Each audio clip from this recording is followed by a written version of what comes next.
Today, I would like to be the CEO of Anthropic because the kind of change which it is going to bring in or it is bringing in is huge. So it doesn't matter whether you're from an IT Roorkee or wherever it is, when you knock at the door of a customer, how you get treated is by the receptionist there. And I'm sure you yourself have experienced it. And that's what he said that, you learn more from failures than successes. In 2000, it was 80% people going outside of India and 20% staying back. Now the ratio is reversed, which is 80 is staying back and 20 going. India as a country has to change. We don't require 1,000, 10,000. We require millions of entrepreneurs. So if you say something and if you don't do it, people know that yes, this guy is not authentic. Do you think attrition is actually a leadership failure in that sense? I won't say it is a leadership failure because attrition is also related a lot to you always do justice. And in my case, I feel that justice was not done. So I think yes, Wipro played a big role because if they had not given us a notebook dealership, we wouldn't have gone into the full-fledged dealership. So we had also started selling, Macintosh machines. And there's a large order of 50 lakhs I got from one of the big MNCs in Delhi. So hi, welcome everyone. Today we have Mr. Sunil Goyal. He is the Deputy CEO of Sopra Steria India and definitely one of my seniors from IIT Roorkee. We have a special connection whenever we meet people from IIT. And sir, I could remember when we first met. You could literally in I think 1 minute you shared 30 names that I should meet and I was like literally wowed by it that you remember so many people who are not even directly maybe connected to you in a professional world. So how do you do that? Like what's the secret sauce? And then we'll go into more details. Yeah, hi Samyak. Thanks for having me today. So for me, people have always been biggest assets, and that's been my passion. So whenever you follow passion, you don't have to make an effort. It happens very, very naturally. So many times I've been asked this question, but maybe just because of my passion, I'm able to do it. So no, really anything behind it. Passion of what? Meeting people, knowing people, knowing people, learning from them, being around with them, sharing feelings, etc. Sir, where do you think it would have come from? I really don't know, but I think, I always grew up in a joint family where I was with my parents, my brothers, and even after my marriage, my brothers were with us, their whole family. So we were at any time, I think, 12 to 15 people. Earlier in my life, till class 8th or 9th, during summer vacations, we used to end up spending in our village, where again, we are a very long, joint family, a big joint family. So possibly it comes in from there because in joint family, you kind of enjoy conversing with your cousins, extended cousins, sisters, and so on and so forth. I mean, at any time when we were doing even a small function, without even friends, etc., we would have at least 100 people. So possibly maybe it comes in from there. So that's the reason I have always enjoyed being with people. And maybe from there, this thing comes in about remembering the names. How were you as a child? Like, I could sense some like naughty child and no, not at all. Absolutely not. I think I was considered as a very, very serious child actually, because I was the second eldest in my family.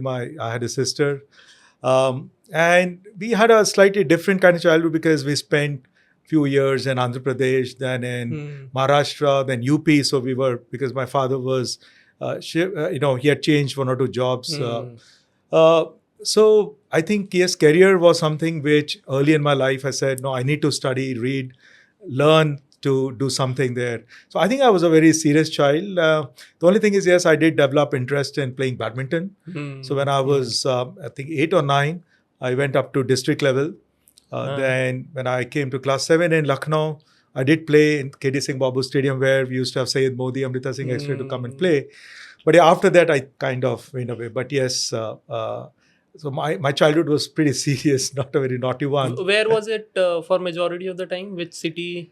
So the first 10 years was near Hyderabad, then a year in Nagpur, 2 years in Lucknow. And then I studied in boarding school in Nainital, St. Joseph's College, from where we have our famous actor Nasruddin Shah. And then I came to DPS in Delhi and then went to my college at IIT. So it's been kind of spread out. Large part was in Andhra Pradesh, but that was also the time when I was young. I mean, we left Andhra Pradesh when I was 10 years. And I could sense that you could have uh, observed the cultural differences. Any learning during that part on Yeah. how it impacted your childhood and who you are as a person? So I think if I look back now, as Steve Jobs has said, you only connect dots in the future. So now when I look back, I think today we work with multicultural customers. We work with, obviously, America is the largest Yeah. outsourcing destination. But I've been working with the French company now for 20 years, and we'll come back to that later. We've been working with different countries in Europe, and all these cultures are very, very different. In fact, when my company got acquired by a Scottish company, which got acquired by this French company, Sopra Steria, I was told that I won't survive for more than 6 months. And now it's been 20 years. Why is it so? Yeah, so I was coming to that only, So I think maybe the way I grew up, I stayed in different cultures, different languages, different, celebration of different festivals, etc. I think it built in that in early years, the acceptability to different cultures and trying to respect the others while you're proud of yourself, but also have respect for others. And that's where a couple of years back I was reading, that whenever you go to a different country or a different culture, you need to do three things. First is try to learn their local language. Sure. The second is try their local food. And the third is try to celebrate their local festivals.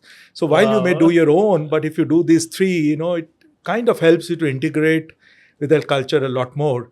So I think that upbringing definitely has helped me in my last, I would say, 22 years or 23 years when I have worked with, or actually 25 years when I've worked with different countries across the globe. So definitely, yes, this has had some impact in terms of my current state where I am. So today I'm very, very comfortable with any culture. Obviously, language I don't speak. I tried learning French a couple of times. But maybe because, unless you stay in that country, it's not easy to learn that language. I learned French for 4 years or 5 years, but I still don't know French. I was actually a zonal topper in French in, I think, UP and that area. But if you ask me now, I won't remember it, all of that. Yeah, And absolutely. I was always fascinated by French culture, festival, richness in culture and all of that. So what's your... So as I said, I think, yes, we are very, very proud of our Indian culture, the diversity we have, the language diversity, the festival. I mean, you go from north to south and east to west, it's so different. Nothing is same except for that Indianness which is there. So I think, though I'm proud, but yes, when you see the other culture, you see that what is the strength in it. And you learn everything from different cultures. So, for example, the thing I saw in the French culture was that, yes, they are very, very focused on their whatever they're doing. If they're doing their work, I mean, they will be 100% focused on that. If they're doing holidays, you can't disturb them during holidays because they would enjoy it. So I think it's their focused aspect, which is definitely, I've learned something from there. And obviously, there are so many other things. French is known for their gastronomy. And so the best Michelin star chefs come from there. Their food. Obviously, French are very, very proud of their wine. I mean, they would not like to try any other thing except for French. And like as I was told very early in my days at Sopra Steria, where I work now, that unless you drink the first espresso and you drink wine during your dinner, it's very impossible to get along with the French, But anyways, so they are very, very proud of both their espresso and their wine. Nice, interesting. And so what I could observe is this diversity also comes together at your life in IIT, I'm sure. Absolutely. That's been always there, because even at IIT, we had, though in my times, there were more people from North and very few from the South, and West, we had very few. But within that, obviously, within the northern states, we had people from everywhere. Right. And I think that's true, Samyak. I'm sure you experienced that your IIT Delhi days, that IITs, I think they have a very, very diverse set of people, which obviously, again, teaches you a lot and you learn a lot from it. So during my time, I prepared 2 years for ID, and I am from Meerut, right? So there, we all of us, all of my family and everyone used to think about IIT Roorkee is the best institute in the world. Definitely, it is one of the best, right? And I had that plan that hey, I'll go to IIT Roorkee, so all of the North crowd would go to IIT Roorkee only, so I could. Yeah, because Roorkee, I mean, one of the oldest engineering Yeah. colleges, 175 years. It was set up to build that Ganga Canal, and obviously it was always Hmm. known for civil. So obviously for people, and especially Meerut, Bulandshahr, Yeah. Saharanpur, Saharanpur. for them, Roorkee would be like their target. Yeah. Uh, So you kind of got some like kind of direct into IT out of college, or what was your initial career like? Yeah, no, so I was at DPS Mathura Road for 2 years, Mhm. and that's where the competition was huge. Everyone used to prepare for getting into IIT, and in our times, it was Agarwal classes and brilliant Uh-huh. tutorials. So we didn't Yes. have these online ones, and there was no digital content available. And we were told that if you kind of master Resnick Holiday, you can get into an Yes. IIT. Yes. So Yes. I think the competition which was there at my school kind of made me prepare for the entrance exam. And yes, I got admission at IIT BHU and then at IIT Hmm. Roorkee. That time it was University of Roorkee actually. Hmm. But I got a better branch at Roorkee, which I took it up. Yeah. In fact, it was mechanical, but by the time I got there, it was electronics and Aha. communication. Right. And now, obviously, in 2002, it got converted to an IIT. Yeah. So it was Hmm. in the first go, and I was definitely one of those lucky ones to be there. Right. And so you got into IT industry just after that, or like what was your initial career Okay. like? So, Samik, very quickly, if I have to divide my career so far, I mean, almost like 36 years, I would actually divide it into three phases. The first phase is from 89 to 92, where I worked with two companies. And today, wherever I am, definitely Hmm. my first boss had a big role to play in it. In fact, there's a Oh wow. old article in HBR called the Pygmalion Management, Mm-hmm. which talks about, how your first boss has an impact on you. His name is Ravi Okay. Sharma. Currently, he is into social work. But yeah, he was one of the youngest MD for Alcatel Lucent at age of Hmm. 36. Then Wow. Wipro for a few years, and I think Wipro had a big role to play in our entrepreneurship. So Hmm. this was my Mm-hmm. first phase of doing a job. And then the second phase, I would say, was from 93 to 2005, Yeah. where we had our entrepreneur stint Yeah. initially into hardware and then into software. And yes, I think another person who has had a big role to play is my senior from college, Pankaj Agarwal, who was from 88 batch, Hmm. did his MBA from IIM Bangalore. Both of us started Momentum together in the Okay. year 93. So that would be the second phase. Obviously, it was divided into two, a hardware business and software. And then the third phase, I would call it as the right word, possibly if I say professional entrepreneurship from Uh, 2005 till date. Too late. And when we got acquired, and I could have left the company in 2005-6 because our company got acquired by a Scottish company, Hmm. which very quickly got acquired by Sopra. Sopra. So we had a change of ownership clause and we could have left. So my other two co-founders decided to leave because of different reasons. One of them is doing social entrepreneurship in the hills, and also Wow. he's a CTO for a security company. And Pankaj, who was my first partner, he's still based in Canada. He's a serial entrepreneur. Hmm. When people ask me, why didn't you leave and become again an entrepreneur? My answer is, which I said, I think I've been working as a professional entrepreneur. The founder of Sopra Steria, Mr. Pierre Pasky, he is today 90, Uh-huh. though he doesn't like to be reminded of his age. But, you would be surprised that he still comes to office 4 days a week Oh and wow. very active in the business. He came to India in 2023. And on the second day, he spent like 12 hours with my team over meetings Wow. and dinner. And I think he gave me, along with a couple of other professionals, an Hmm. entrepreneur environment to work. So, nothing better than being an entrepreneur and playing with someone else's money. So maybe that was the case. But yes, I think these 20 years again Wow. have been, I would say, excellent for me. What I've learned, what I've done. Obviously, we'll Hmm. we'll talk about it, but it's been a You great, mentioned great about learning journey. Wipro playing important role for your entrepreneurship. Let's Yeah. learn more about it. So Pankaj was in direct sales at Wipro. So after his IIM Bangalore, he joined there. And in 91, when I was looking for a change, that's where I met Pankaj again. But I used to know him at college. And then Hmm. even at when he went to IIM Bangalore, I was in touch with him. So he asked me to come to Wipro, and I fortunately got selected for their indirect sales. So 1 year I was in Bhopal and 1 year in Delhi. And while I was in Bhopal also, both of us used to talk about, okay, job is fine, but we need to start and do something on our own.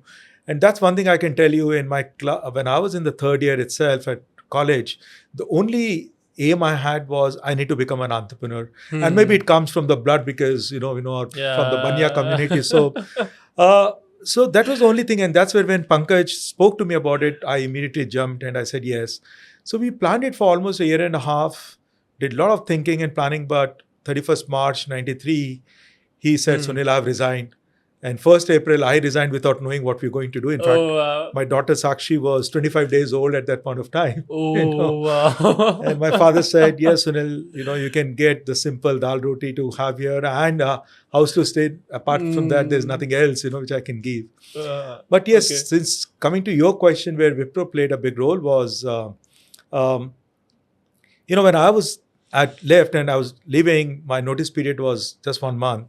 But my boss asked me to stay for 2 months because a couple of people also had left that time. And I said, it's absolutely fine. I'm living for not any company, but doing my own business so I can stay back. So I stayed back there. And both Pankaj also had a great career with Wipro. He was one of the best salesmen there. So for the first 6 months, we did different businesses, but 3 businesses we closed down in 6 months because we had no money to start. I mean, it was zero capital. And those days you did not earn enough to have any savings. And Wipro had come out with a laptop product, which obviously, as you know, Wipro, HCL, etc. were in hardware business earlier.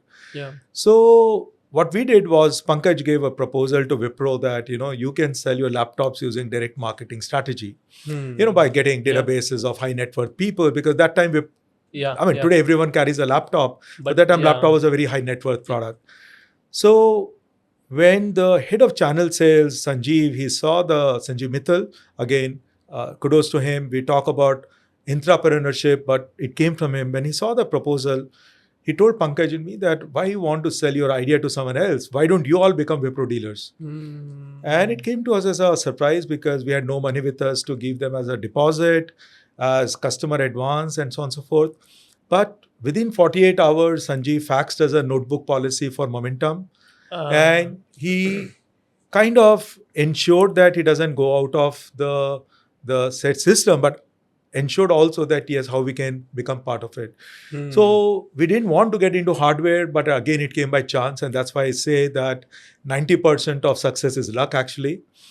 And we started with Wipro Notebook dealership. It took me a couple of weeks to sell the first laptop. It was very interesting. I used to take the laptop on my bike, keep it on my shoulder to show demo to everyone how laptop works, how much it weighs, and so on and so forth, right? But yeah, and we were also lucky that Wipro gave us that laptop for demo. We didn't have money to buy one. And I think so from that perspective, I think they possibly kind of, I would say, helped us also because they saw that when we left the company, we left in a very professional way. So that's where I tell people that please keep those relationships. Because when we left, we never knew that we were going to start the dealership, but it was more. And secondly, I think in those days, there were very few technical or engineering people who did not have a business background could start business. So I think Wipro helped us a lot. And they used to also help us with some inquiries which they used to get at there, etc. So, and I think I won't go into the whole story, but yeah, we became one of the largest sellers for laptops for Wipro. And that's where 2 weeks is too early to sell your first. It was 2 or 3 weeks, but yeah, because showing demo, going, that was the only job I had. And my biggest first customer was Usha Beltran, where I sold them 6 laptops for all their MDs and chairmen. And that's another story. Maybe I still remember him because I think we learned our first lessons of customer handling with that time he was the general manager, Mr. C.S. Bansal. But where I was coming from is that yes, with notebooks, then they gave us desktops and LAN and servers and everything. So we became actually a full-fledged Wipro dealer. And afterwards, obviously, we gave them the deposit, etc., from the money which we had. In fact, I still remember Mr. Ashok Soota, who was the president at that time, and later on he became founder for Mindtree and now Happiest Minds. He came to visit us in CR Park. And that time he used to have a Hindustan Motors Contessa. And the place where we had our office, that car couldn't come inside the road. So we had to park it outside on this thing and then walk down on the lane. But I think that was the kind of culture which was there. That a president coming to visit a young, small dealer. Mr. Premji used to meet all the dealers when, he used to come to Delhi. I think our initial lessons in ethics and values in business, we learned at Wipro. So there were a lot of those things. Wow. So I think, yes, Wipro played a big role, because if they had not given us a notebook dealership, we wouldn't have gone into the full-fledged dealership. And we became actually the second largest reseller in North within the first 4 years. And among the top 10 when we left it in 98 or 99. So we earned good money from the dealership because hardware margins that time were quite large. Right. I mean, it was good. And that money only helped us to get into software. Otherwise, it would have been not possible. So I think big gratitude to Wipro and all the leadership, whether it is Mr. Soota or Sanjay Mittal, Shashimal, and many other of our colleagues who were there at that time, who were always had that empathetic attitude towards us, because they saw these are guys who are come from middle class family, don't have any business background. The only thing they have is customer commitment, employee commitment. So let's see how we can help them. Wow. So there are many names. I'm not taking any one of them. I mean, they helped us in a professional way. They didn't do any, I would say, favor us or anything. But I think it's just that. But the support and excellent support. When we were into our difficult times, they would come and talk to us, give us that motivating talks. And there were a lot of ups and downs which we went. I mean, I still remember one specific case, if I can talk about it. So we had also started selling, Macintosh machines. And there's a large order of 50 lakhs I got from one of the big MNCs in Delhi. And obviously that time it was all imported. So when the import consignment came in, this customer, he couldn't give us those documents which were required for getting the consignment out. And the pressure was so high, because if we were not able to get the consignment out, we would have had to pay that money, and we didn't have that kind of money to pay. And then the demurrage and everything. But I think the way my colleague Pankaj plus two of our other salespeople and the way we kind of kept our patience and perseverance and tried to take care of the situation, ultimately we were able to get those documents and get the consignment out without paying too much of damage. But yes, in that time, 50 lakhs was a huge money. So Wipro, I think, definitely, yes, today wherever we are, so there is a big role. There is something special that I would want to learn, because in, I think, first 10 minutes of our conversation, you have, I think, named 15 people. So there is something that I need to get into to understand what exactly you do to make such connections, right? And I could sense that genuine gratitude towards people, right? From, let's say, your first boss, right, to the people who have helped you or supported you in the initial. When was the first time that you got to learn that, hey, we might be getting acquired now, and how was that feeling? Yeah. So just taking a step back, so hardware business was doing quite well for us, but then it was becoming low margin and high turnover kind of a thing. So that's where Pankaj and I said, we've been doing trading for long, let's get into something else.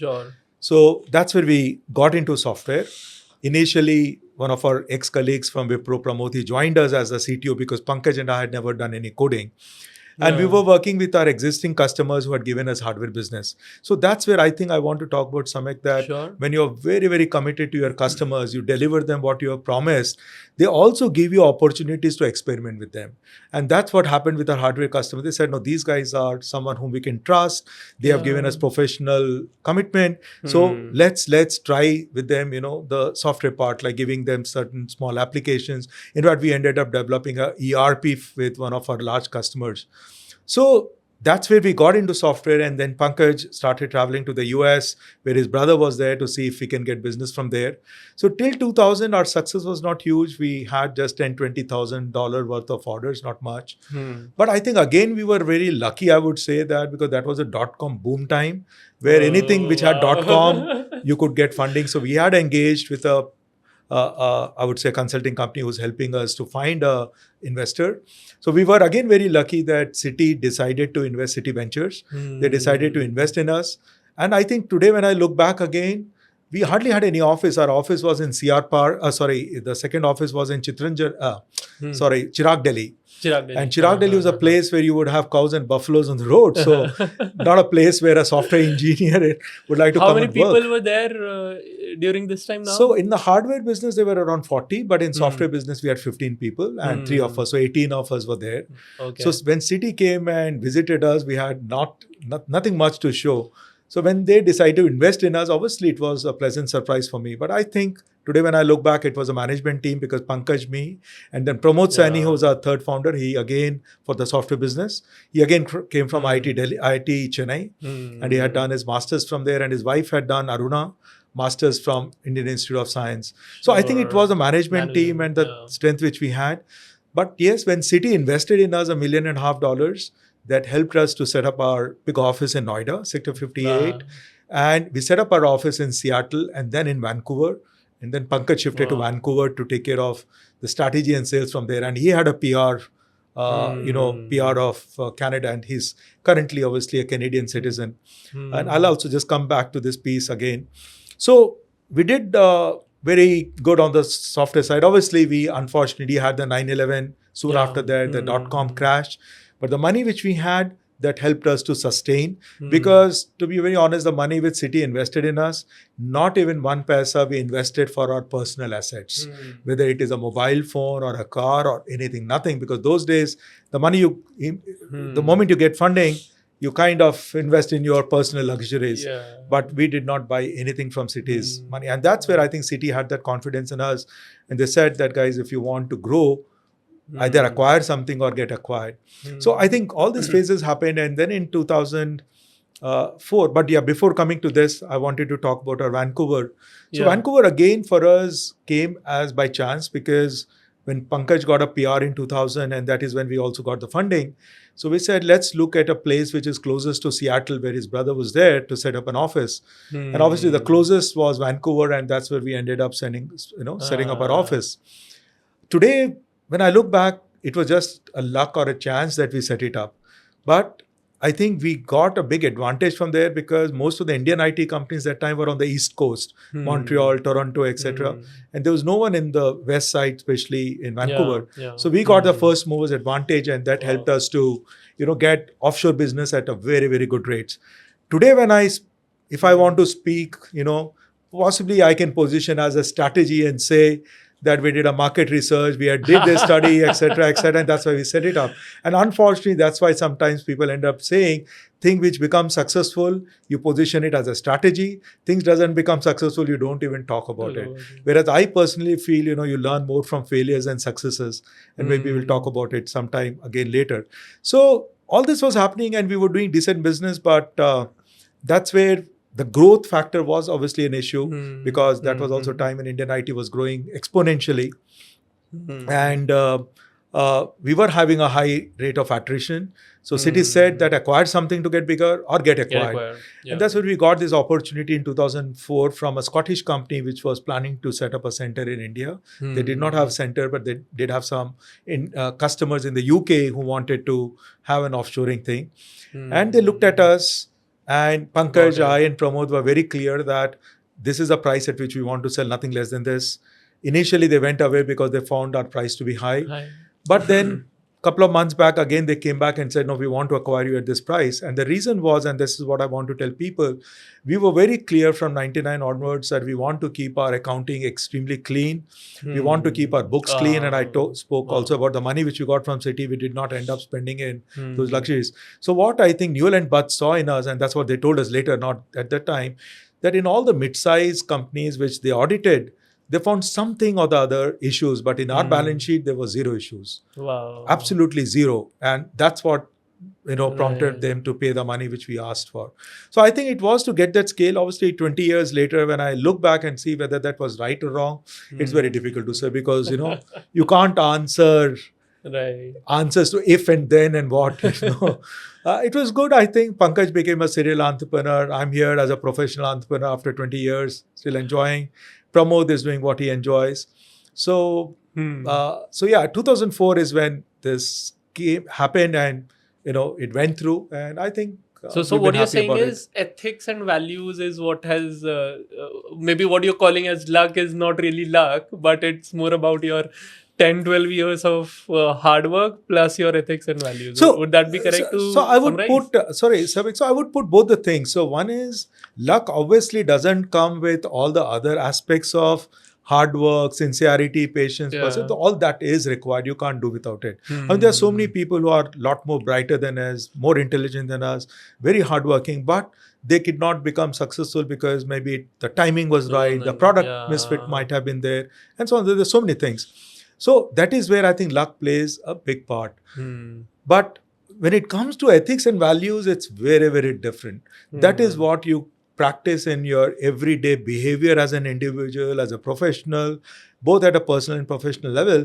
And that is what also sets up the culture in the organization, because people see what you're doing and what you're Yeah. saying. So Yeah. ethics and values is more in terms of your own personal and professional behavior and the transactions which you have with your customers and your employees, and all Yeah. that. Yeah. Yeah. So Yeah. that's something which, again, as I said earlier, I think it came a lot to us from Wipro. And I think, one thing which really binded Pankaj and me very, very strongly was, I think, ethics and values, because of which Yeah. we had a big trust between each other. Others, our personalities are different. He's a hard, he's a sales guy who can sell, I would say, a refrigerator to an Eskimo. I mean, he's extremely great at sales. And actually, I had my first lessons of sales from him, because I was in indirect sales and Wipro. So when we started on our own, he just one day gave me a directory of Nehru Place and said, go to this building and try to sell our product. And it was an humbling experience, because, then you realize Wow. that it doesn't matter whether you're from an IIT Roorkee or wherever it is. When you knock at the Yeah. door of a customer, how you get treated is by the receptionist there. And I'm sure you yourself Yeah. have experienced it. So I had my initial lessons of sales from Pankaj, and I think today whatever I've learned is a lot from him. But yes, I think what binded us was very clear on all the transactions. We did not have to think. We knew, because our guidelines was, yes, this is what we Yeah. are going to Yes. keep it at the center of our operating principles. So both are different things, I would say, luck. But as I said, so in fact, I can spend 2 minutes on Yeah. this. You know, a couple of years back, I attended a forum of Vinod Khosla, obviously Yeah. billionaire, and everyone knows him, founder of Sun Microsystems. And he's again your senior from IIT Delhi, Yeah. 78 batch, I think. And he spoke that, when he came out of IIT Delhi, his first venture was manufacturing soya milk. And that unfortunately failed. And later on, he realized it failed because those days natural milk was available at a much cheaper price than soya. So why would someone, go for a soya milk? And that's what then he shared with us, that he set up more than 100, 150 ventures. And maybe only 5 or 10 have succeeded. A lot of the others have failed, which people don't know about it. Yeah. And that's what he said, that, you learn more from failures than successes. But unfortunately, today, if you knew that I'm a failure, you wouldn't have even come to me for having this podcast, right? You've come because, but yes, I think, but I personally feel you learn a lot from failures, because when there is a failure, you can do an analysis and see that, what has gone wrong, whether it is a product, whether it is a technology, whether it is you're too early, and so on and so forth. And I think we should do that a lot. And sometimes failure in our society becomes like a. I was coming to that. So we don't celebrate failures. Have you come across certain cultures which actually do celebrate? So I would say the biggest example is the Valley. You Valley in the US, I mean, Bay Area, you go, I mean, you may be a failure in 10 ventures, but they still respect you and still would listen to you, And I think it is changing on the Indian culture side. I can definitely see a bit of change. More of entrepreneurship coming in now. Possibly, I think, yes. Yeah, you're absolutely right. That's one thing which I'm really, really excited about, because way back, 30 years back, you did not have any professionals becoming entrepreneurs. Only people whose parents had or father had a background in business could take a business. But I think in the last 15, 17 years, I see people like you coming from great education, have not even done a job. They've gone into entrepreneurship. I mean, one data point which I was given was from IIT Delhi. In 2000, it was 80% people going outside of India and 20% staying back. Now the ratio It is has reversed, which is reversed. 80 is staying back and 20 going out. And this 80, Yeah. obviously, not everyone is becoming entrepreneur, but yes, they're Yeah. contributing to the Yes, yes, Indian yes, side. yes, yes. So I think what I see, two big things. One is good quality professionals getting into entrepreneurs, and the ecosystem support is there, whether Yeah. it is the PE funds, startup funds, People incubators and like so on and so you. forth. No. And the second thing, which is again very, very motivating for me to see, is the female entrepreneurship side. In fact, recently I was in Bangalore for an ASCOM Future Forge forum, and I attended three sessions. And in two sessions, 50% of the entrepreneurs sitting there were women, which is extremely good to see. Wow. And even, I Wow. mean, your co-founder, you see that Yeah. again, she's a female and she started Tanvi, along with you on Yeah. this business. So I think these are two things which are really good, because if India as a country has to change, we don't require 1,000, 10,000, we require millions of entrepreneurs. And obviously people like us now who are in a position of, we have decision making with us to support these entrepreneurs, because Yeah. obviously everyone requires some help at the beginning, the way we got it from, Wipro and the others. So I think Yes. no, I personally believe the way startups, entrepreneurship is being promoted and supported in India, there's a very, very bright future both for the country as well as for our young generation, which is coming now. No, I must actually tell the viewers also that though it's not a very popular belief, but when you actually get into entrepreneurship, the kind of support that you get from the ecosystem is immense, right? I was not really thinking that I might get support from the entire ecosystem, right? Be it the investors, be it the government, but definitely people like you, right? I really couldn't think back then that people at your level would actually give time to kind of guide entrepreneurs like us. So I think a lot of that actually No, two is things. on you. Yeah, Samyak, So, I mean, whenever I say an entrepreneur, it obviously, rushes a big chunk of adrenaline in my blood, because definitely it's very, very exciting to see that, yes, people with very different dreams and different ambitions in their mind. And secondly, as I said at the beginning itself, today also, why I have stayed back in this organization is not because I was getting a good salary or a good position. No, I still got to work as an entrepreneur because the company was founded by Mr. Paskey, and he's still there at the helm. So he allows me to work as an entrepreneur. He and then the other ecosystem which is around me. what's that one unexpected lesson that you learned in your entrepreneurship days that helped you in your corporate world later on? So I think I won't say unexpected, but the biggest thing which, even during entrepreneurship, one thing which we were very clear is that if we don't learn every day, learn, unlearn, and learn, it will be very, very difficult. So I think that we Wow. went on, even like I said, 3 businesses which closed down, then 4th became successful. So I think we were quickly doing that. Same thing when I became part of Sopra, because Newell and Budge stint was Yeah. very small, and then it got acquired by Sopra. I think within 6, 7 months, I realized that I think I need to do a lot of learning. I need to also adapt myself, because obviously there was an entrepreneur culture in the organization, but I had not gone through that whole cycle of corporate leadership, because Yeah. I straight away became a CEO from an entrepreneur. So I decided to, again, what I had learned initially also, that, you need to be open to learn, you need to invest in yourself. So what I did I think a year after our acquisition, I decided to go to IIM Ahmedabad for a 3-week course, which was called Top Leadership Program. And it was interesting because I met almost 52 people there who were from all large companies, all at Wow. VP level and above. And it was a great experience meeting them, learning from them, and also seeing that, because I kind of had an inferiority complex, thinking that I've not, come to the CEO level straight. So there is a lot of things I have missed out and I don't know. But when I met with these people, I think, it did help me to come out with that inferiority complex and say, no, you know things, you have your intelligence, you have your. So I did work hard to kind of, learn from it. And then I went to IIM Bangalore, ISB, etc. for different programs. And then after a few months, I said, what I also need is some external coach.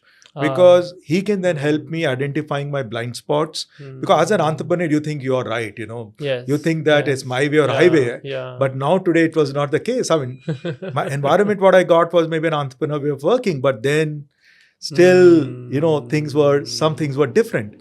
So I decided to engage with a coach. In fact, the first person I engaged with, after a couple of 2 sessions, they said, Sunil, I can't be your coach. You have to look for someone else.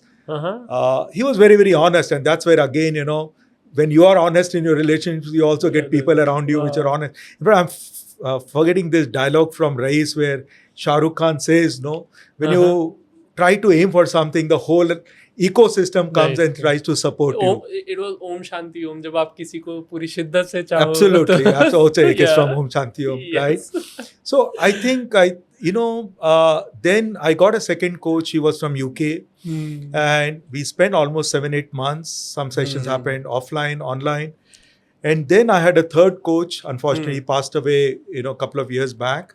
And I learned a lot from him. He helped me in terms of identifying my personality, how I need to deal with a different personality, my strengths, my weaknesses, and also telling me that sometimes if you overuse your strengths, they can become your weakness. This is a learning that I had around 8 years back. I was in second year of my college. One of my mentors told me that Samyak, think about your strengths, think about your weaknesses. And the moment you overuse your strengths, they become your weakness. And I was like, wow. Correct. What's this perspective that they're not opposites? We've been told that strengths and weaknesses are opposite, but they're not opposites of each other. They're directly connected. Absolutely. Yeah. So with this coach, I did learn a lot. And finally, then after a couple of months, he said, no, Sunil, I think whatever I had to do, I've done. Now you're, be on your own, be confident. I went through a lot of psychometric assessments. It was not that someone had asked me to go through it. I decided that for myself, whether it was OPQ 32 or 16 PF or DISC. And because I just wanted to see that, yes, whatever I can learn, I should learn. And also, as I said earlier, it was also because of my passion in people, which also kind of interested me in all these things, because some of these tools, they have taken 20, 30, 40 years to develop, and they have a lot of scientific thing behind it. Obviously, you don't take it as a line on a piece of stone, but you kind of take it as a guideline and see. So I went through all of them, and then some of them which I found to be good, I also got it implemented for my leadership team. Interesting. And very early, I tried getting this coaching culture in the organization when it was even not known. Wow. Today, obviously, everyone talks about coaching, it. but I got it way back in 2010 and 11 because I saw big benefit in it. I learned a lot from it. I said, no, if you are open to accepting your weaknesses, if you are open to learning, then that attitude is the only thing which is required. The rest things can happen. So, for example, the same thing as I said, yes, I was an entrepreneur. The company had that entrepreneur culture, but then there was within a corporate aspect. So I had to learn how to become more patient. I had to learn how to listen to others a lot more. Because like as I said, entrepreneurs sometimes there's my way or highway. And also not every time thinking that, my idea is only one which will work, but also be open to others' ideas and try to experiment with them. And there's so many other things which I think, coaching did teach me. So I think, yes, this learning, which today obviously everyone is talking about, even when Satya Nadella's first interview, and when he was asked to give 3 words as piece of advice, he said, learn, unlearn, and learn. And as long as we can do something like that, definitely it's very, very helpful. I can sense a few of the common things in your entire, like in our discussion till now, right? And few of the things that I also connect with is, as you mentioned about psychometrics, I think you actually like or want to go into depth of how people are thinking and want to make that connection, because I think that is where your network, so one thing is network, but second thing is your connections, right? Connections with people.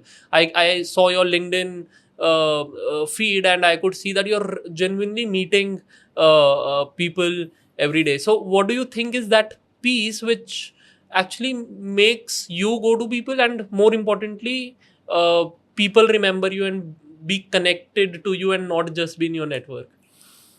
I hope my answer doesn't become long on this, but Samik, see, end of the day, today everyone talks about being authentic leader. And I say that how can you have a leader without having that authenticity in him? And very early someone told me, but it's a common sense, that any person who's sitting across you, whether he is a housekeeping boy or a security guard or a engineer or a PhD or whatever it is, Right. he's equally or more intelligent than you. And don't underestimate his, intelligence and things. Yeah. So sometimes, if we are not authentic, that is where we try to kind of pretend and do things and whatever it is.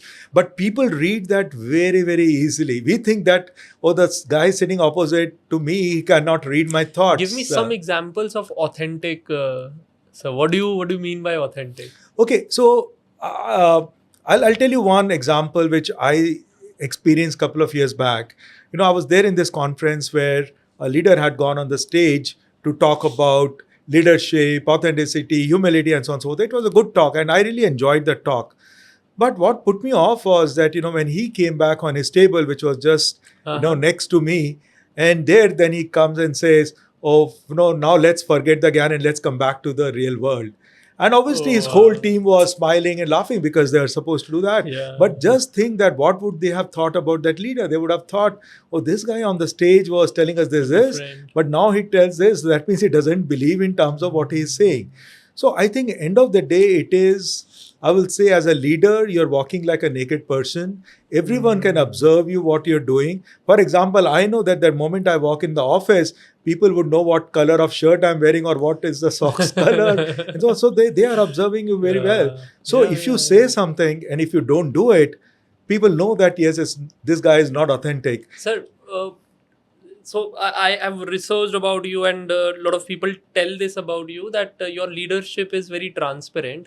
But given the nature of work that you have, is it genuinely transparent or is it secretively transparent? Because it's very difficult, given a lot of secrecy being there, a lot of confidentiality, client confidentiality being there, right? You cannot really tell everything to your team.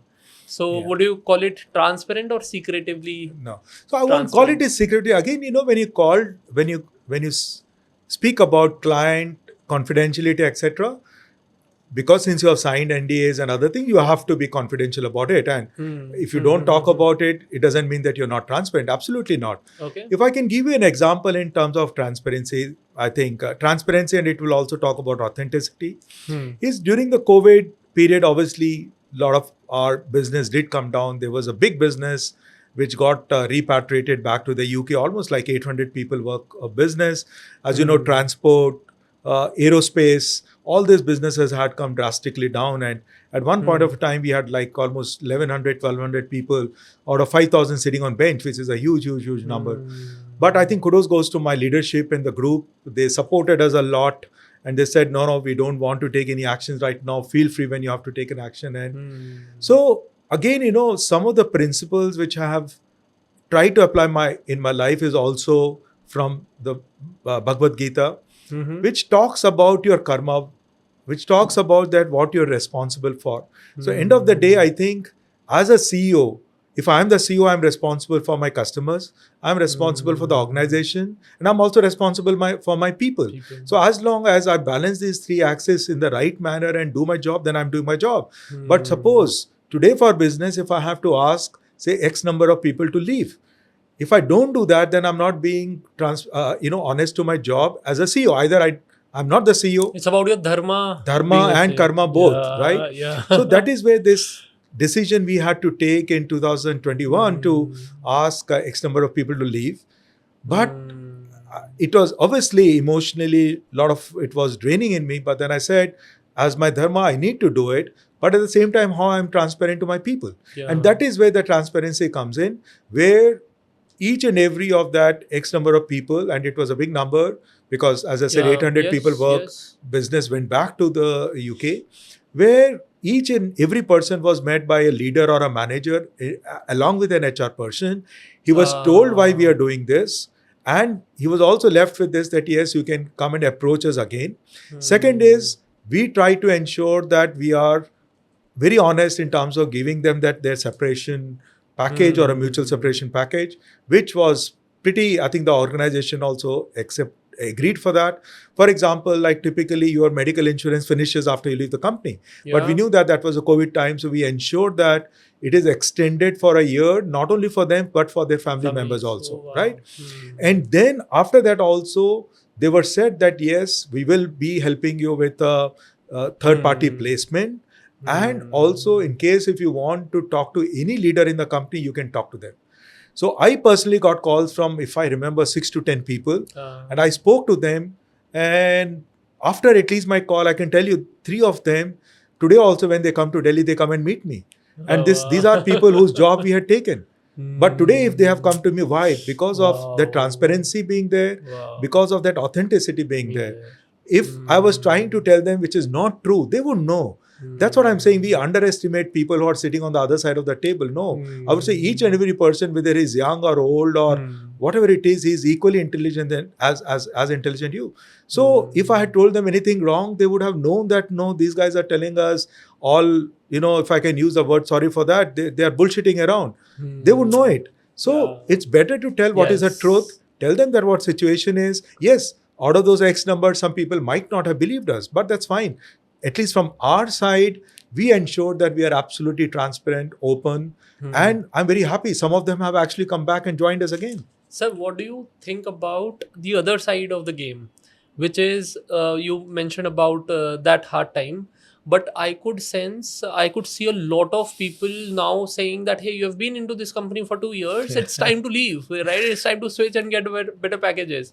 Don't you think it's a betrayal from that perspective? So I won't say betrayal because, 2-3 things on this, because obviously this is a topic which is very close to my heart, Samyak, people, HR. So I think... Just adding on to that, sorry about it, but do you think attrition is actually a leadership failure in that sense? I won't say it is a leadership failure because attrition is also related a lot to the ecosystem around you. And I will again just come back to it in case if you can remind me. But, when I talk about today's situation, the employee trust in the employer and employer trust in the employee is at the lowest. And one of the reasons for it being lowest is possibly the thing which you said, that as leaders, are we being transparent with our people, being very open with our people? Are we communicating enough to ensure, for example, at times there are people, even they write directly to me on LinkedIn or mail and etc. I don't just wish it away. If there's an action I can take or I can go with to my team and request for help, it's always there. I mean, just giving a small example, a couple of months back, a person approached me and said, Sunil, I've been asked to leave, which is perfectly fine because I respect the decision. But I have been told that you always do justice. And in my case, I feel that justice was not done. So I told him to tell me what it was. I went back to my HR head and then my deputy HR and tried to understand from them. Though I think we were doing within our policies, but I felt that, yes, I think we were not being right to him or justifiable. And we corrected it. So even we can make mistakes as an organization and accept that it's a mistake, correct it. That is where then the employees trust you as an employer. So one thing I can tell you at Sopra Steria, even the ex-employees who have left us, many of them would like to come back in case we are able to give them those compensation packages which they are getting in those product companies, platform companies and so forth.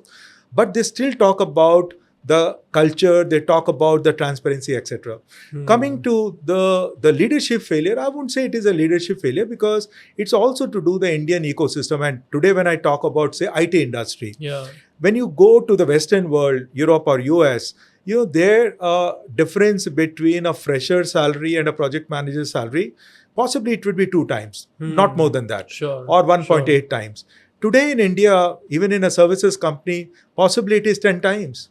So there is a huge gap between... So you're saying that Indian IT companies are exploiting Indian talent? I won't say it is exploiting because we are in a capitalist economy where it is a demand and supply issue.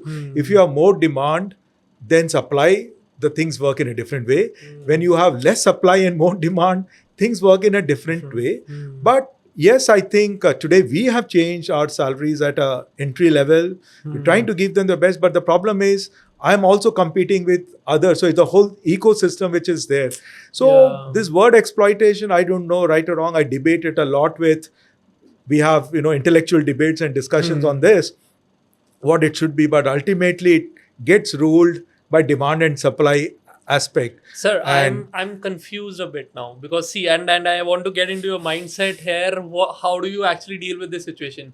One side, I could sense completely. You've mentioned trust a lot of times, which shows that your leadership is actually about trust, right? It is about people, right? It's not. It might be about processes, but people comes first, right? But at the same time, sometimes even I think as a leader or when I'm leading a team or running my startup, that reality of the matter is that you have to also deal with the supply and demand, right, with market demands and all. So in that case sometimes you are doing something which might go against your people. So okay, I'm confused, how do you deal handle in it. such Yeah. situations? So first is, Samyak, you can speak to any of my people. I tell them very openly and transparently on this issue. So Mm-hmm. first of all, I don't need to say because they all know. Today you have levels.fi, you have Glassdoor, you have Ambition Box, you have everything where people, in any case, put the feedback, but they also know the salaries at all grades. So Yeah. this is not a confidential information which I have for myself, right? It is Yeah. there, Yeah. and Yeah. I accept it with my people that this is the gap. So if I can give you a real life example, we had a delivery unit within us which was called the Sopra Banking, where Okay. we are developing a product, etc. And I was given this target of that we need to scale it up, by 2.5 times in India, the R&D activities. Sure. And good or bad or right or wrong, I'm not going into it, but the Indian ecosystem for talent for product is very different than services. It is very Yes. different for platform. It is very different for GCCs. Yeah. So when I had to do, then I realized it. I can't do it within the same company because if I do it, I'll be unjustifiable to my other people. So I went back to my group and my chairman and I said, if you have to do it, then we need to create a separate legal entity. So we did create a separate legal entity, which was called Sopra Banking. Now it's called SBS, where we had different career framework, different compensation, different everything. Now, the only challenge in the first 5 years I had was I was managing Sopra Banking as a CEO and Sopra Steria as a deputy CEO. So sometimes people in Sopra Steria would ask me, sir, aap to, you are giving that salary there and not here. I said, if you can possibly qualify for that, I can do it because definitely we did differentiate in terms of how do we select the new people there because the old Talent is people was different. Yeah. yeah, so Yeah. skills are different, abilities are different, etc. But to be honest with you, if I put my hand on my heart, yes, it's first of all not very easy to run a services and a product company together because the dynamics are different, the people are different, the compensation, and even whatever I tell my people, though very honestly at Sopra Steria India, I think I knew that I don't say with that kind of conviction which people, because people, they tell me that Sunil, when you come into the office, by seeing your face, we can know that what is your mood. So I can't hide my emotions within myself. It comes on my face.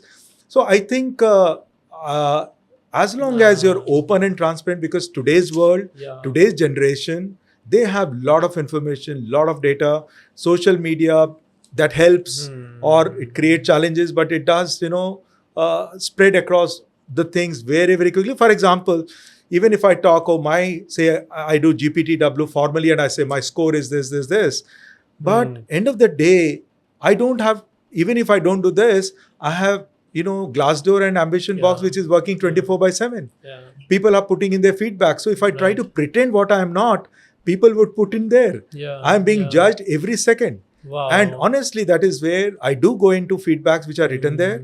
Obviously, whenever there is a bad feedback, Okay. I feel bad about it. But then, obviously, sometime people would put that feedback because they're not happy with certain things. Yes. They may not be happy with the technology with which we are working, and there could be many other things. Yeah. And I accept it. Yes, today, are we the best paymasters in the whole IT ecosystem? No, because product and technology, what Google can pay, I can't pay. Yeah. But within our framework of services companies, we are definitely one of the right and best paymasters. We do Yeah. our study together and everything. So, and that's where I don't Yes. put the blame only on leaders, because if people are leaving me for better compensation, better career, it is fine. I think it's okay. Then we as leaders have to decide, okay, if we can afford a particular cost, maybe we'll do it. So it also becomes an affordability aspect. The way services companies work is very different from, say, GCCs. Yes. Because GCCs would look at, okay, how much I would pay to a talent in Europe or US, and then they would decide, yes, okay, we can pay this. Whereas a services company would pay based upon what the customer is paying you. So it's not very easy dynamic, Samyak, and I don't think so we've been unjustifiable to people, because IT industry today has created 5.6 million jobs. which was only 40,000 in the year 2000. So last 26 years, we have created so many jobs. And we say that one IT job also creates 3 indirect jobs. And then whatever boom you see in the retail, real estate, I agree. everything has come because of that. Now, when that is changing, obviously people also, if they improve on their skills, if they relearn, like as I said, learn, unlearn, learn, etc., maybe they will be able to make themselves capable. I think that's for a doing very more. practical approach, right? Where you actually do within your boundaries what best and transparent and intentionally honest about people. Absolutely, With absolutely. You have said it. constraints. So you have said it, and if I can just add one word to it, one of my mantras or guiding principles for leadership management for myself has been do things which are sustainable. So, for example, there was a time when because IT industry was giving literally everything free, whether it was food or transport or whatever it is. And so many of these things have been withdrawn.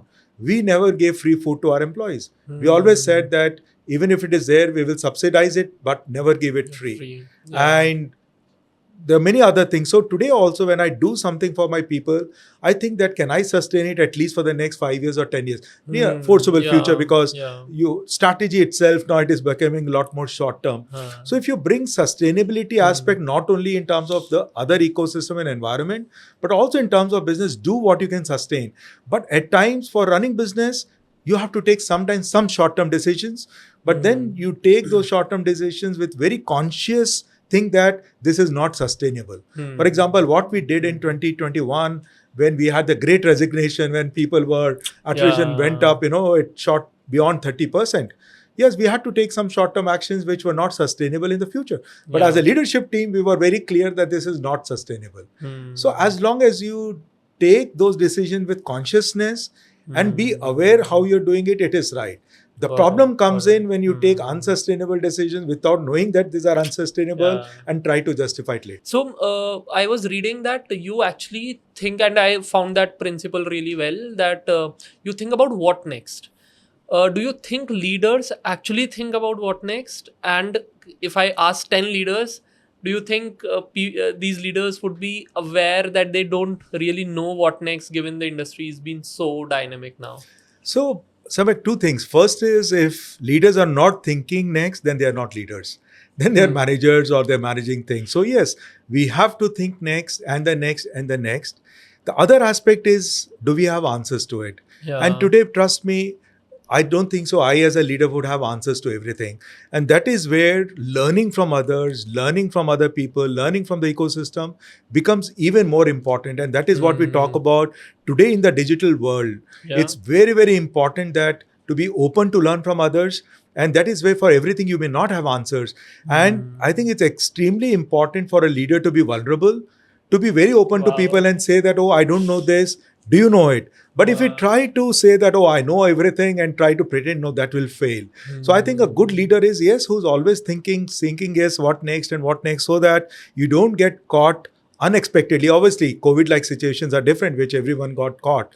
But I think we have to think for the future. And that is where also I spoke about the sustainability aspect to you earlier. But yes, we may not have all answers. And as long as we don't pretend that we don't have all answers and we are very open, vulnerable, and trying to get that answers from others, then it would work. The problem is when we pretend that I know everything and try to, take actions based on So it. you mentioned about tech IT on the similar lines on what next, right? You mentioned about the IT industry is actually undergoing through a lot of change with AI coming in, and now Trump tariffs also coming in to services, IT services also. Do you think it is bound to die now? So I don't think so it will die, Samay, because I think industry is pretty strong with its 5.6 million people, and plus the kind of talent which we have in India, it is very strong. The new generation which is coming, it is getting exposure to the global world a lot more earlier than what we got. But I think I will be not faithful to myself in case if I don't acknowledge that yes, it would change. Okay. How it would change, we have to see. But my family, a lot of my family members are in the IT, and some of them are in the Bay Area. Like my son is in Databricks. My nephew works for Anthropic. And these are people who are in the middle of AI. They're creating all of this. Yes, and when I was with them a couple of days back, and my son has always been saying, Harsh has been saying that AI will have the same impact on business the way web had in 93, 94. So it may take few years for it to have an impact. So I think what we have to do as leaders is, first is be ready for that change, skill our people, get them ready for it, get that mindset. We spoke about mindset earlier. In a growth mindset, you're always wanting to learn. So we have to get to our people to think that yes, things will not remain as it has remained in the last 2.5 decades. For example, a small thing I would like to say that, in the IT industry, we always believe that take a fresher, take him to 6 months training program, and then he will become productive or billable. But today, possibly you don't require that, because the students are learning, even when they're in class 7, 8, they're learning coding. They have AI tools to learn it. And the generation which is coming is possibly when they come to us, they're already trained on it. So I have to change my training programs to ensure that it suits them, rather than carrying on with the training program which I have been carrying for the last 6 months, last 2.5 decades. So I think, no, AI will have a big impact. But as long as we are ready for that and trying to adapt to it, my expectation and hope is that we will navigate it through. The second aspect is the tariff aspect.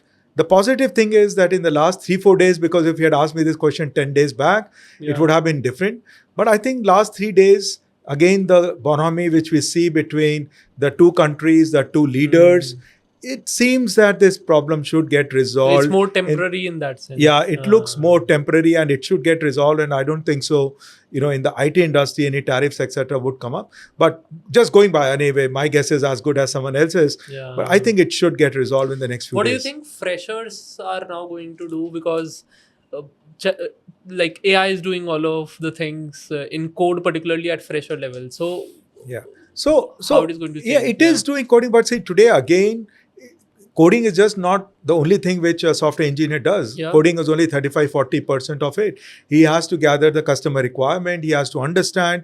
He also has to tell that, yes, how better he can, the customer can do it, etc. So my question is more towards the freshers. I agree. And what should they be doing now? Yeah. So again, that is where we underestimate that the freshers don't have this capability to do it.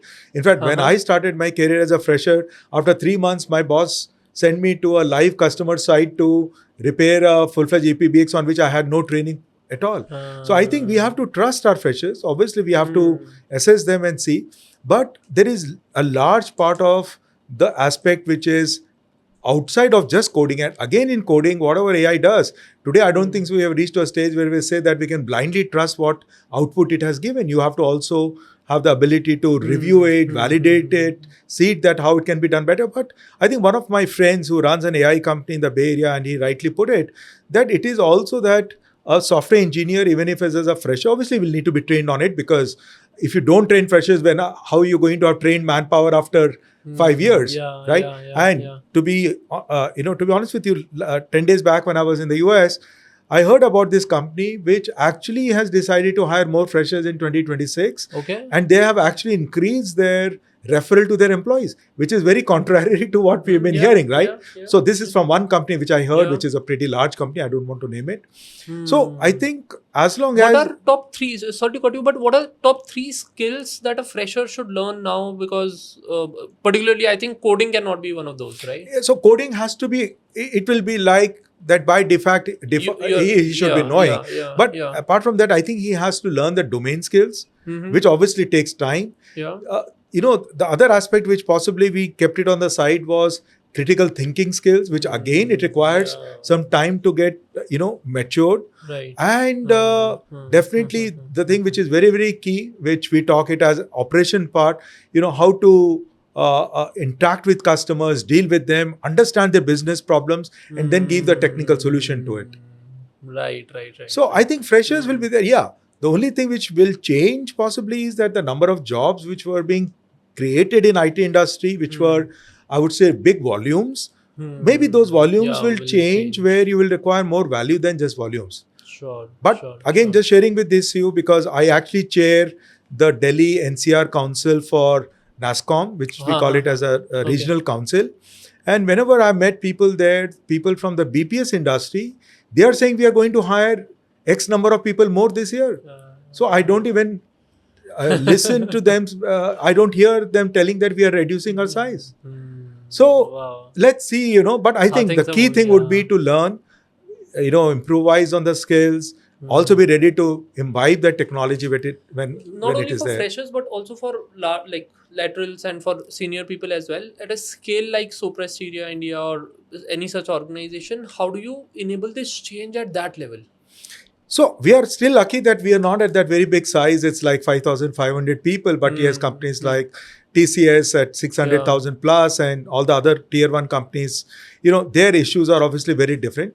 But one thing what we have done is, we have always kept our hiring standards pretty high, both at graduate level, especially at graduate level. Yeah. And when these people obviously grow with us, so we know that our people have that ability to reskill themselves, because I'm not a big fan of skills. I'm a big fan of ability. So if you have ability, you'll be able to learn anything, obviously with the right attitude. But if I have only taught a person how to code in .NET, then that will become irrelevant skill with, ChatGPT or Yes, Cursor or yes. something coding there, because then it will not remain your skill. You have to become technology agnostic. So as long as you have that ability and you have that learning attitude, then there is no problem. How do you gauge ability, sir? So this is a very difficult question, and people like you all should help us doing it. Or there have been tools from Thomas Yeah. Assessment or OPQ, etc., which have been trying to do it.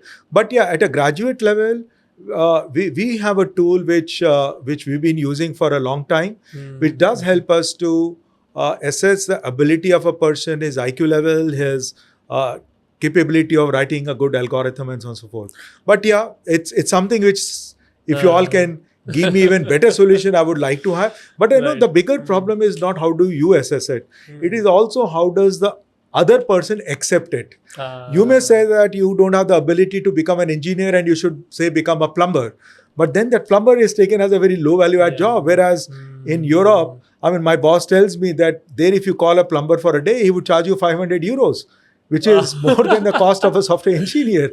And there is that obviously acceptability of a job, and every job is respected. So I think it's also you judging it, but also the opposite side accepting that yes, this is there. And let's go into the like a big question that there's a lot of like kind of discussions going on, but is AI helping in any way in terms of increasing or reducing the inefficiency? Let me ask that again. Yeah. So in large organizations, is AI genuinely helping in reducing these inefficiencies? Because there's a lot of discussion going against this fact. Okay. So for us as a obviously large IT services company and enterprise, where we have to be very conscious of customers, privacy, data, security, cyber, everything. So obviously we don't go at the same speed as many other companies can do it. But definitely whatever I hear, whatever I see, and I have spoken to some of my friends and relatives who work for certain product companies where they have developed the new applications using complete AI. It has helped a lot in terms of whether you put increasing efficiency by many folds, it's exponential, or reducing the inefficiency. Plus, also, if a person doesn't have the right ability, he will not be able to use the tool rightly. Because you need to have that also. So to get the right efficiency or reduce the inefficiency, you need to have the right people. But whatever I'm hearing, again, sometimes, as you said, are you thinking ahead? So we are at least trying to think ahead and be prepared for it. I would say that yes, it will increase efficiency, reduce inefficiencies, make people more productive, make people do more things where brain power is required than rather than just repetitive or manual work. What is the biggest challenge that you're facing in integrating AI, and what are you doing about it? So currently for us as a services company, it is obviously acceptance from the customer, because we have tier 1 customers whom we service. So in enterprise, I think it will take slightly more time, and we don't know when it will get into enterprise also very quickly.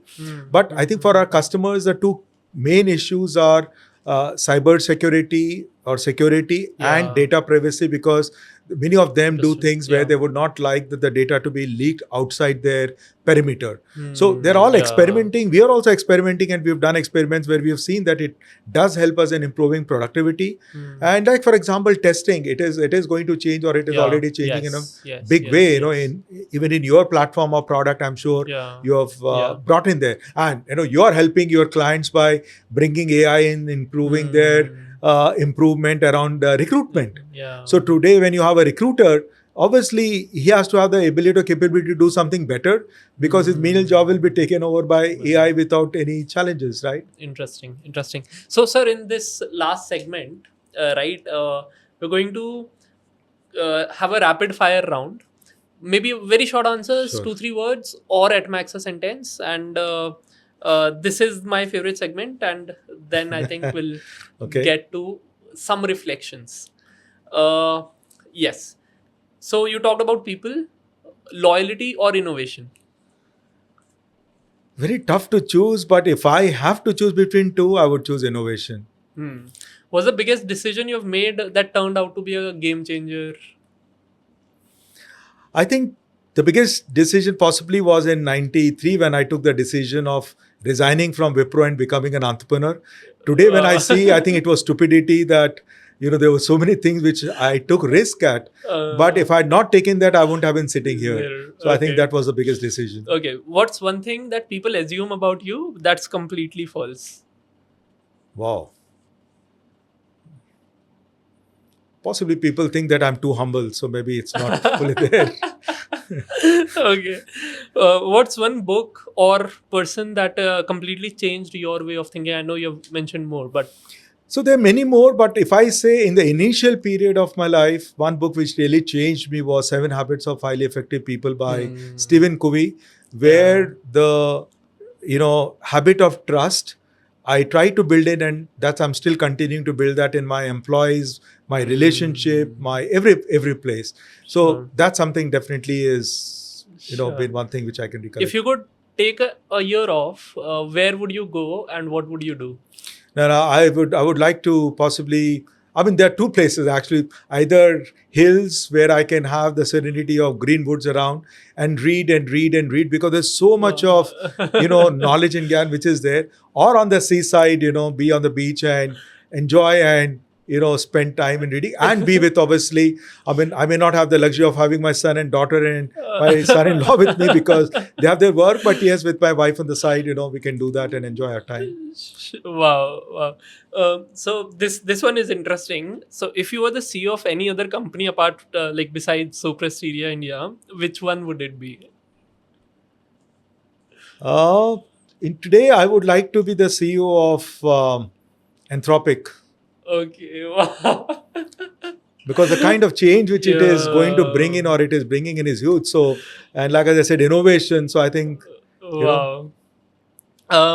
What's the most controversial decision that you've made ever, and what was the fallout?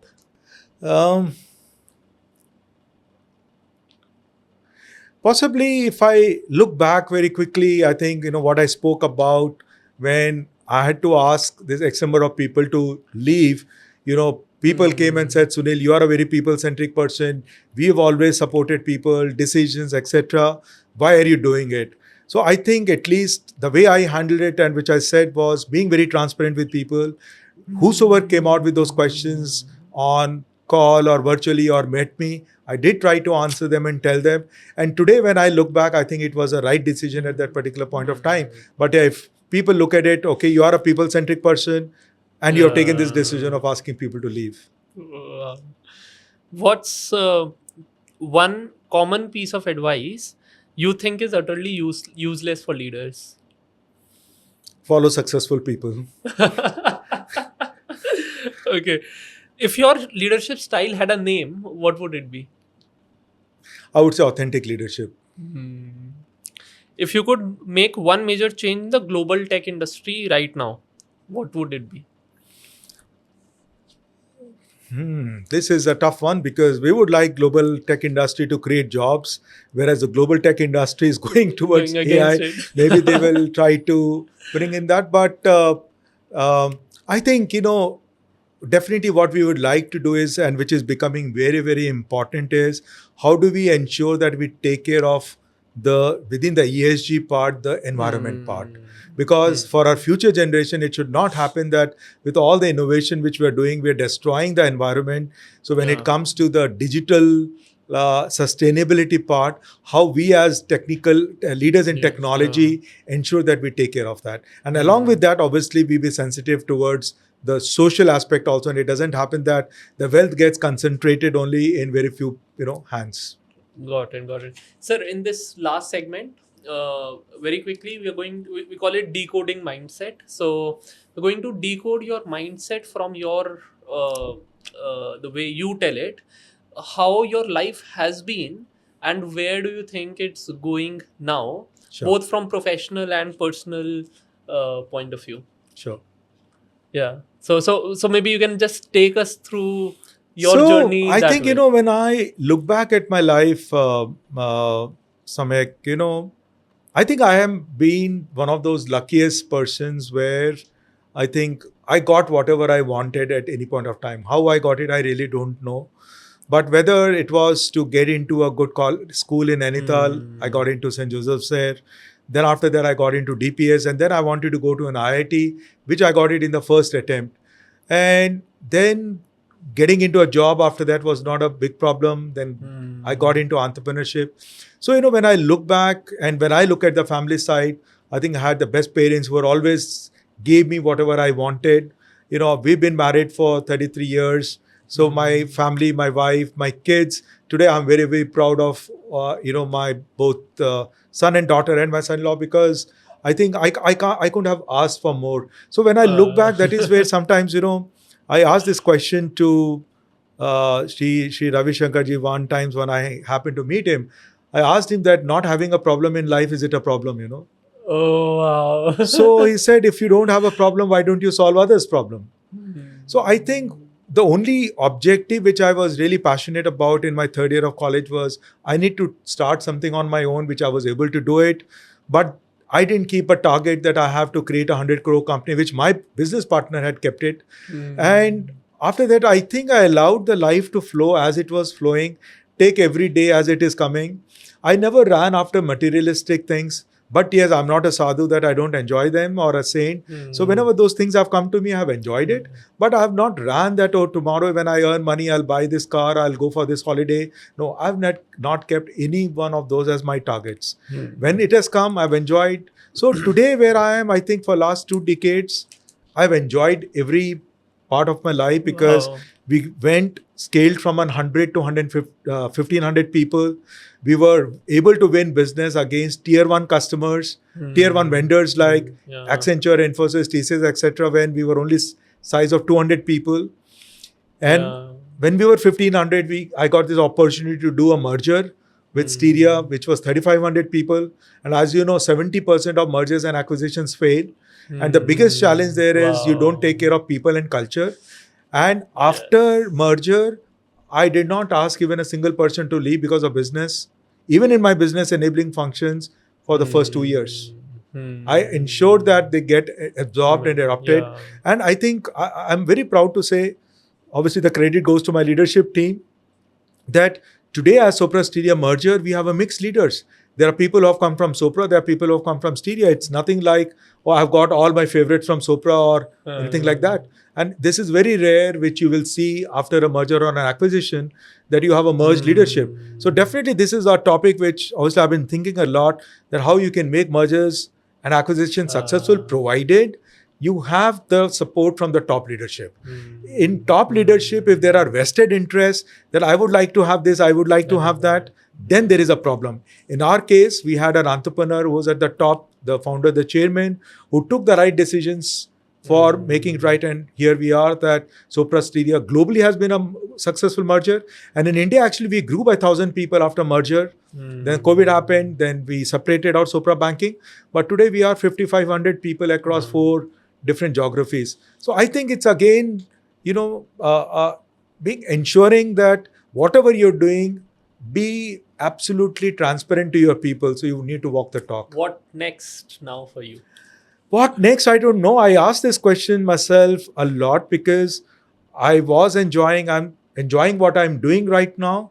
But yes, I think as you asked earlier, what can technology do something different. So I do see that, yes, how using technology we can make impact on the society, because we do have a society which is, in India specifically, haves and have-nots. Yeah. We also have a society where IT, I would say, is a privileged part of the society. So how do I get this, thing of individual social responsibility, ISR, into people and not the CSR, because Wow. CSR is in corporate. So every year, if I can change 2 or 3 people to get into this ISR, and I personally Very feel interesting. education is the biggest divider, which can bridge the gap of this divide. If I can help in terms of doing it, let me do it. So I think I will continue doing things which I enjoy and I'm not really thinking what next, because fortunately, a lot of things have already settled on its own, because my daughter got married. She's doing well. My son is doing good, and, Bay Area, he's enjoying his life. Everyone seems to be around me. That's why I said I'm very, very lucky that things are going all right. So I don't know. I think I'll take life as it is. And if something, definitely what I thought was, I'm not going to do another startup. But yes, there are startups which I support, more from trying to help them, guide them, make them successful. And if they succeed, like there are 3 or 4 ex-employees of mine who have become very successful entrepreneurs. There are 10 or 12 companies, small companies, which I kind of got associated, not from a commercial basis, but just being with them.